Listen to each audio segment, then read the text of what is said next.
The cardboard weight of my life hit differently that night. Heavier than memory, or maybe just my own exhaustion. 3 years of my life packed into a single box, handed to me on the porch by my brother, who couldn't even look me in the eye.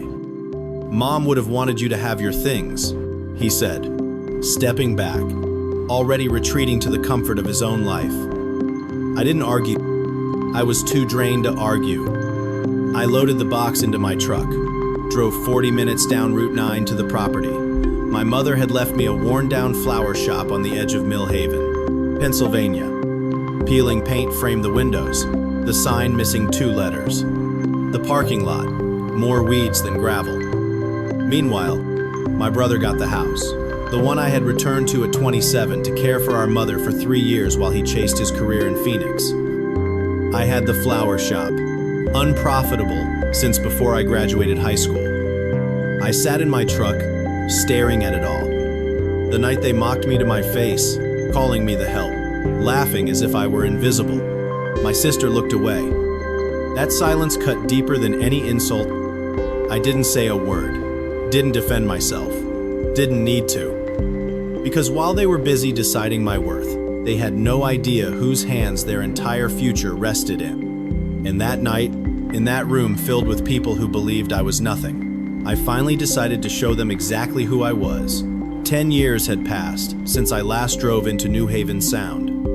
Yet the moment the shoreline came into view, the familiar tug of something unfinished pressed against my chest. I returned for Nora's engagement party, the event my parents had advertised to every neighbor within a 3-mile radius. They still described my life in terms of how convenient it was for them, how well it fit their plans, but I was no longer theirs to measure. 3 weeks before that Sunday dinner, my life looked perfect on paper. I was 26, working as a senior marketing coordinator at a mid-sized firm in Milwaukee. Reliable, preciso, the person called on. When campaigns had to be flawless, my boss, Patricia, trusted me with impossible projects. My 2-bedroom apartment in Bayview reflected the care I poured into it every throw pillow, every picture frame, every choice deliberate. I had a couch I had saved 3 months of paychecks to buy. Soft gray fabric, deep cushions. I was proud of it, proud of the home I had built for myself. 8 months before everything imploded, Mason Hayes proposed. An October weekend in Door County, leaves turning, air crisp. He took me to a rocky overlook at sunset, water turning gold behind him, and knelt with a simple solitaire ring, the exact one I had admired months before. "I always pay attention," he'd said, and I believed it. 3 years together, meeting at Julia's backyard birthday party. Mason wasn't like the others, ambitious, focused, driving me to be better just by being near him. The wedding planned for June, 4 months away. Invitations ordered, venue secured. Centerpieces, Paula pink roses and white hydrangeas. A binder tracking every detail, every contingency anticipated. I had everything under control. Or so I thought. I grew up in a household obsessed with control. My mother, Margaret, ran our family like a military operation. Sunday dinners started at 6 sharp. Holiday decorations went up day after Thanksgiving, down January 2nd. Appearance over substance. My father, Daniel, perfected avoidance, retreating to his garage when conflict surfaced. I was the middle child, Nathan, the older brother, the golden son, Lisa, my younger sister, effortless, magnetic, the free spirit. I learned early, I was the responsible one. Dependable, obedient, flawless. And I believed that meant love. I was wrong, but I didn't know it yet. Signs were there. Mason worked late more often. Texts at 7 becoming 10. Phone, face down. Password protected. Lisa asked questions about the wedding I thought were sweet. Sisterly interest. I missed the tension, the glances, the sudden silence whenever I entered a room. Once, I came home early and found Lisa on my couch, claiming to borrow a cookbook, leaving empty-handed. Mason in the shower. Something felt off. but I talked myself out of it. 3 months later, the truth crashed down. I left work early, 4:30 in the afternoon, proud of a presentation. Picked up Mason's favorite Thai food. Walked into the apartment. Dim light, gray February filtering through blinds. And there they were, Mason and Lisa, tangled together on the couch I had saved for, half-clothed. The takeout bag slipped from my finger. Containers thudded, distant and unreal. Mason's face went white, Lisa's eyes huge. Watching them scramble apart, the evidence undeniable, I realized everything I had built was crumbling. 3 months. I stood frozen, Mason's relief visible beneath guilt. How long? My voice hard, relentless. 3 months, Lisa whispered, mascara, running, my heart fractured. Grief morphing into something sharper, more dangerous. Get out, I said. Mason moved toward me. Sophia, can we talk? Get out. The scream tore from me. They scrambled, collected their thing, and left. My apartment silent.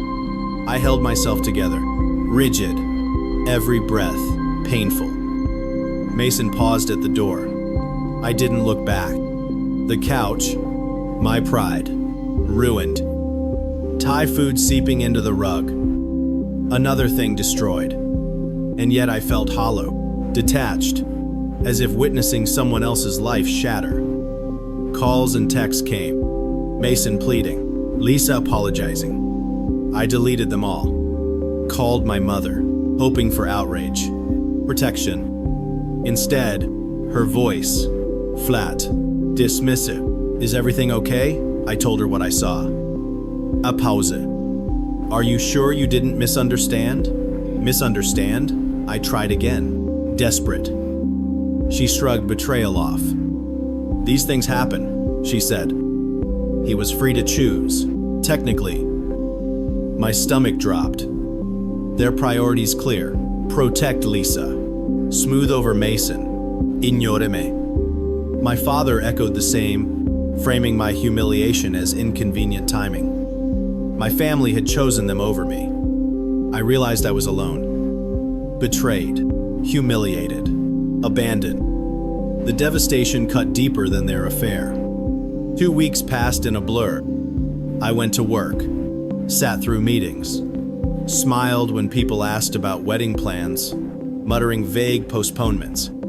I slept on the couch, unable to face the bedroom, once shared with Mason. Silence from my family was deafening. Nathan sent a single text 3 days later. Sorry about the situation. That sucks. That was it. No call, no check-in, no concern for my state, nothing. Mason's text faded after I never responded. Lisa didn't reach out again. My parents remained unreachable. Their absence was a void, a confirmation that I had lost my fiancée, my sister. All my family, not through death or distance, but through deliberate choice, they had chosen the people who destroyed me over me. That realization hurt far more than finding Mason and Lisa together ever could. Then came the call. My mother's name appeared on my phone. For a fleeting second, hope surged. Maybe she realized, finally, the cruelty of it all. But the announcement hit like a hammer. We're having a family dinner on Sunday, she said, tone commanding, leaving no room for negotiation. Lisa and Mason would be there, seeking forgiveness, expecting my support. Their happiness, she insisted, should come first. My pain, my heartbreak, my devastation, mere obstacles in their carefully constructed narrative. I asked what time. Don't be late, she ordered. I spent the next 3 days like a condemned prisoner, stomach in knots, mind racing through every possible scenario, none preparing me for the nightmare awaiting me. Sunday arrived, gray and cold. I drove to my parents' house in Shorewood, knuckles white on the wheel. The house looked normal, safe, familiar, deceptive calm. I pushed open the front door. Lisa and Mason sat together at the dining table, his arm draped over her chair. claiming comfort, legitimacy.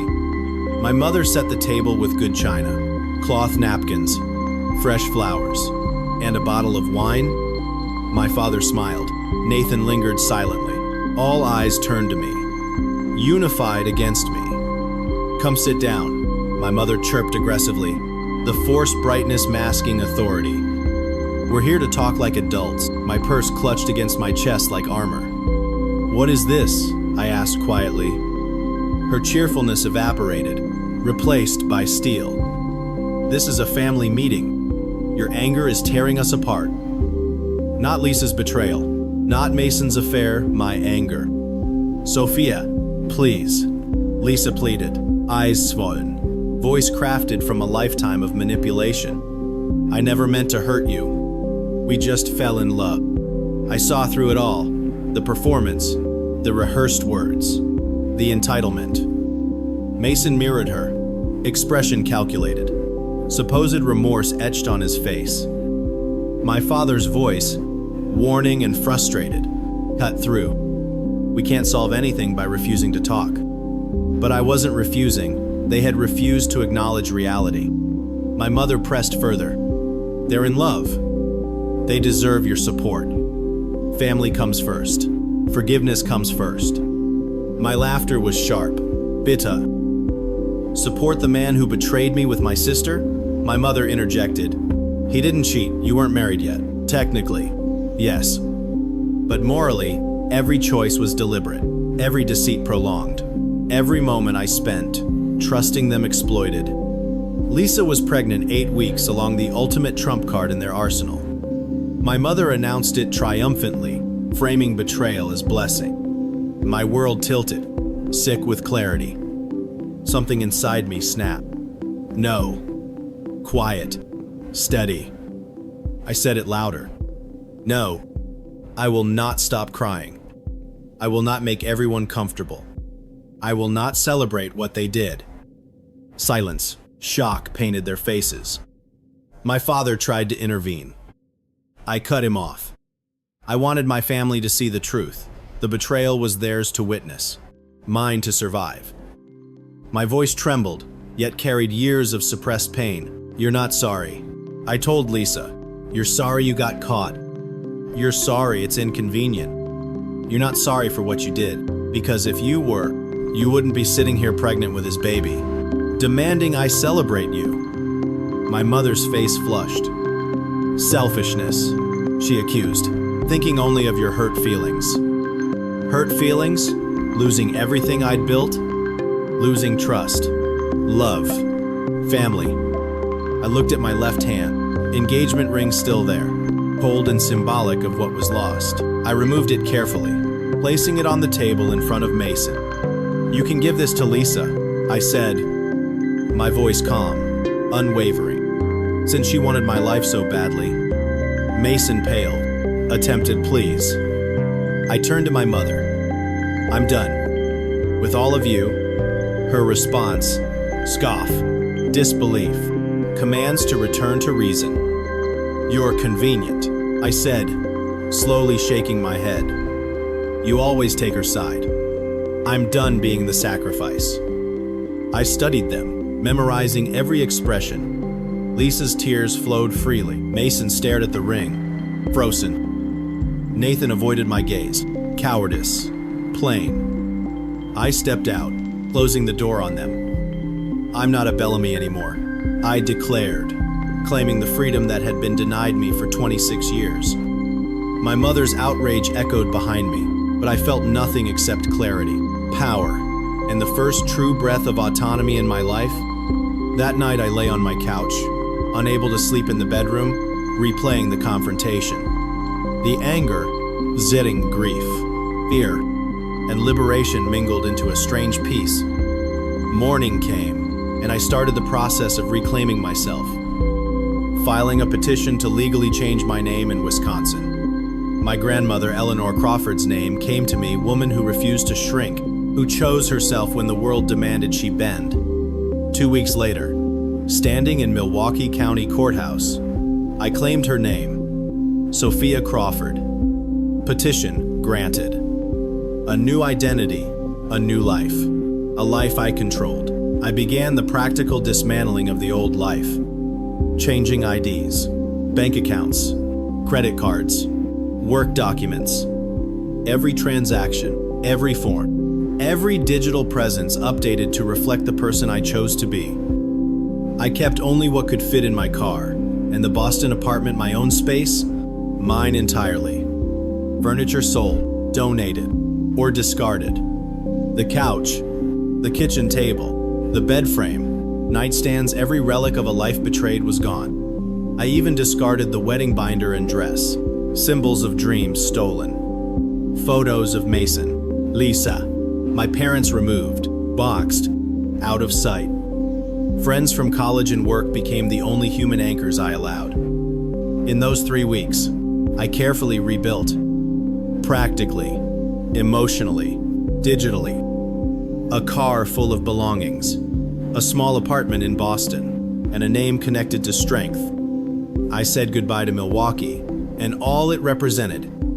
Coffee shops, yoga studios, navigating new streets, new routines, freedom. I blocked and removed every family member from every platform. I didn't just erase them, I erased the influence, the authority they had claimed over my life for 26 years. Boston hit me like a wave.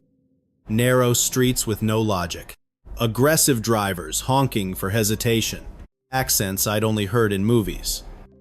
My apartment was tiny, a bedroom barely fitting a bed, a galley kitchen with roughly 3 feet of counter space. But sunlight streamed through the windows, and everything was mine, completely mine. First night on an air mattress, takeout pizza from the box. Sitting on the floor, life compressed into every corner. Anonymous. Free.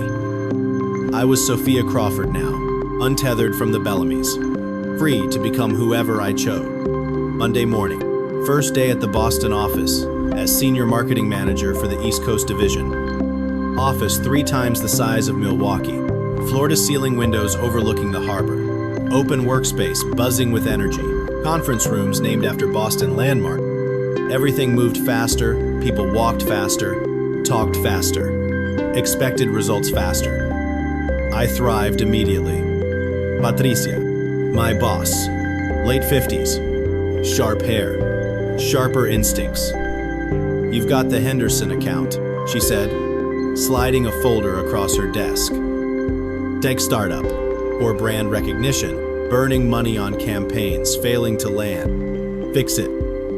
I analyzed messaging, target demographics, competitors, then pitched a full overhaul, new visual identity, platform focus, content strategy built around real user pain points, not generic aspirations. Patricia listened, expression unreadable, then leaned back. When can you start implementation? Within a month? Engagement rose 40%. I was no longer the new hire. I was the one delivering results. I threw myself into work.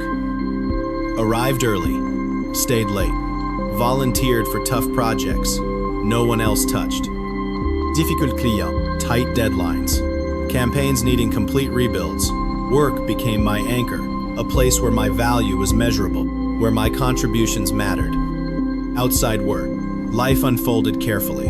Happy hour Thursdays, weekend brunches in the North End, cappuccinos, ricotta pancakes, conversations avoiding personal history. Yoga studio 3 blocks from my apartment, every Sunday morning, quieting the mind. Casual dating Eric from a dating app, finance guy, pleasant but mismatched. Jen from a work mixer, marketing director. 2 outings, a single kiss, nothing more. I wasn't ready for commitment, and that felt okay. Months blurred, productive, alive. Spring turned to summer, summer to early fall. I had gone 6 months without contact from my old life. Thoughts of Milwaukee became rare, but late nights, sometimes lying in my small bedroom, I wondered if they missed me at all, or if my absence barely registered, merely an inconvenience resolved. Then a text from an unknown number. I almost deleted it. Sophia. It read, It was Nathan. My new number found, mother's olive branch. Lisa had the baby. Ah, girl, named Sophie. Transparent manipulation. A ploy to pull me back. I didn't respond. I blocked his number, continued walking, ignoring the ghosts of the Bellamys. Information trickled through over months. Photos from Lisa's baby shower, pink balloons. Cake. Lisa smiling, hand on her belly. Lisa working part-time, living in our childhood bedroom, struggling with motherhood. Mason cheated again. Moved on with a junior architect. Sharing custody. Weekends. My mother miserable, blaming me for family collapse.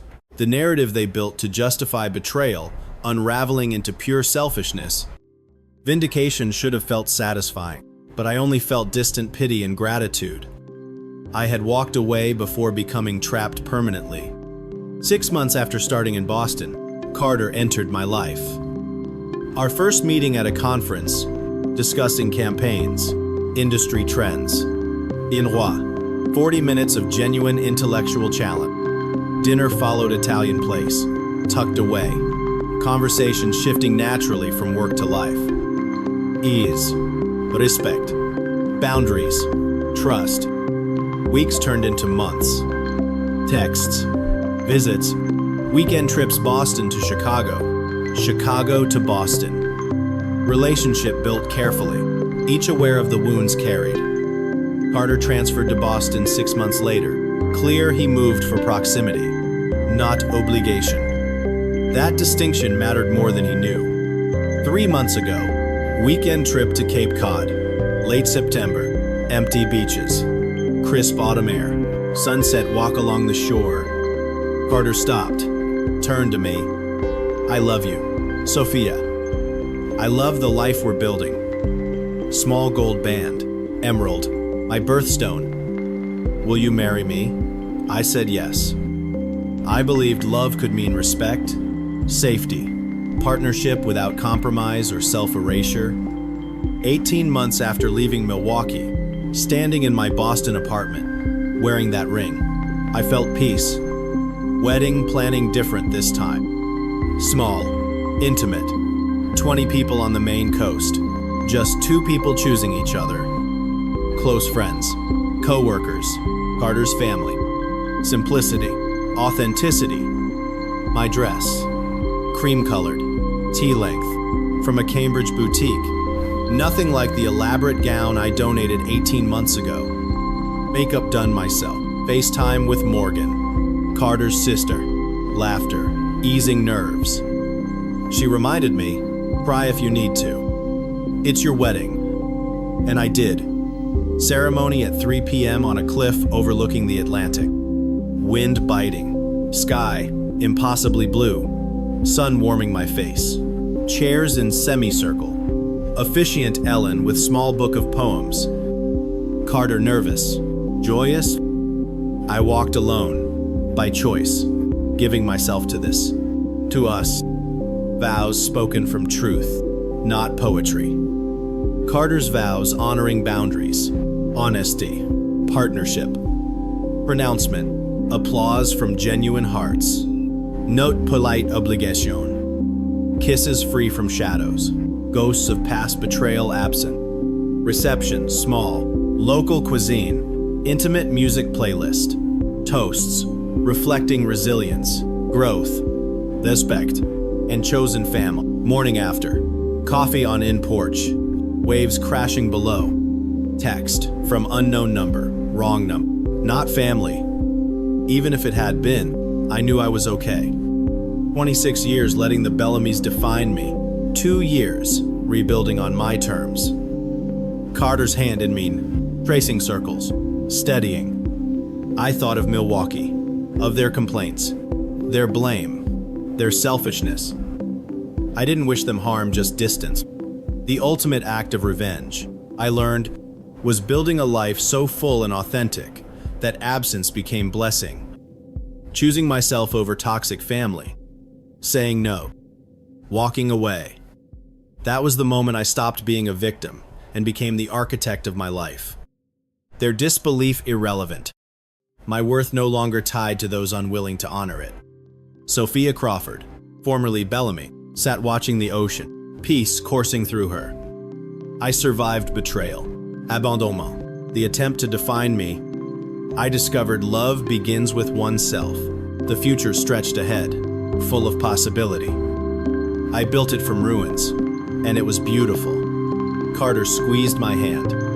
Ready for our honeymoon? I smiled, kissed him, and stood. I was ready for everything, and I meant it.